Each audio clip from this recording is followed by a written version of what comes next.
সবশেষ 2023 সালের Hangzhou Asian গেমসে অংশ নিয়েছিল বাংলাদেশ নারী কাবাডি দল। এরপর আর একসঙ্গে ক্যাম্পই করা হয়নি জাতীয় দলের খেলোয়াড়দের।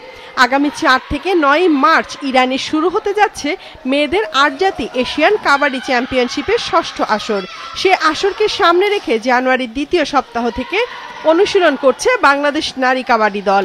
শুরুতে 30 জন নিয়ে ক্যাম্প শুরু হলেও পারফরমেন্সের ভিত্তিতে এখন সেখানে আছেন 19 জন। আমি এশিয়ান চ্যাম্পিয়নশিপ এই প্রথম খেলতেছি। এরা আমি 2016 সাল থেকে ন্যাশনাল টিমে আছি। এই প্রথম আমার খেলার সৌভাগ্য হয়েছে, খেলতে যাব।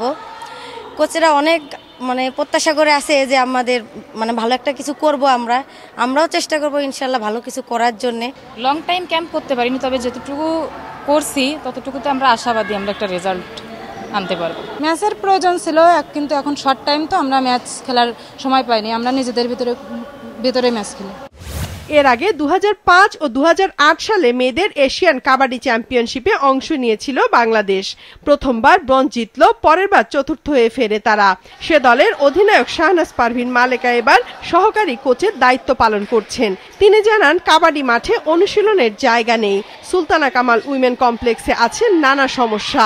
এই ইনডোরে প্র্যাকটিস করতেছি। এখানে ধরেন শুক্রবার শনিবার 2 দিন টুর্নামেন্ট চলছে। শুক্রবার আমাদের অফ ডে, ঠিক আছে, কিন্তু শনিবার আমরা 2 বেলা প্র্যাকটিস করবো না, আমরা সেই সময়টা পাইনি, সেই জায়গাটাও আমরা পাইনি।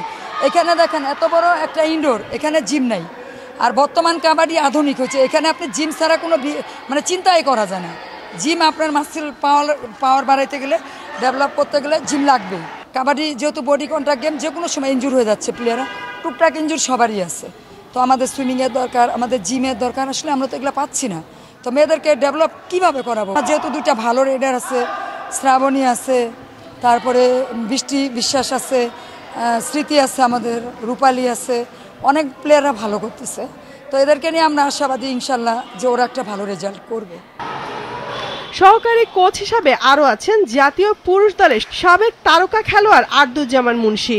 তার মতে এই দলটির মধ্যে বেশ কয়েকজন রয়েছেন প্রতিভাবান।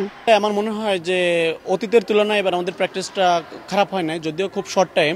তারপরে প্র্যাকটিস এরা ভালো করেছে, আমাদের প্রস্তুতি মোটামুটি আশানুরূপ হয়েছে এবং এবার আমরা আশা করছি এশিয়ান চ্যাম্পিয়নশিপে আমাদের একটা পদক থাকবে ইনশাল্লাহ। দলের প্রধান কোচ অভিজ্ঞ সুবিমল দাস। মেয়েদের এশিয়ান কাবাডিতে আরও অংশ নিচ্ছে Bharat, Nepal, Iraq, Thailand, Sri Lanka, Malaysia ও স্বাগতিক ইরান। গত 5 আসরের মধ্যে 4বারই স্বর্ণ জিতেছে ভারত। তবে 2016 সালের চ্যাম্পিয়ন দক্ষিণ কোরিয়া অংশ নিচ্ছে না এবারের আসরে। টুর্নামেন্টে অংশ নিতে আগামী 2রা মার্চ দেশ ছাড়বে বাংলাদেশ নারী কাবাডি দল।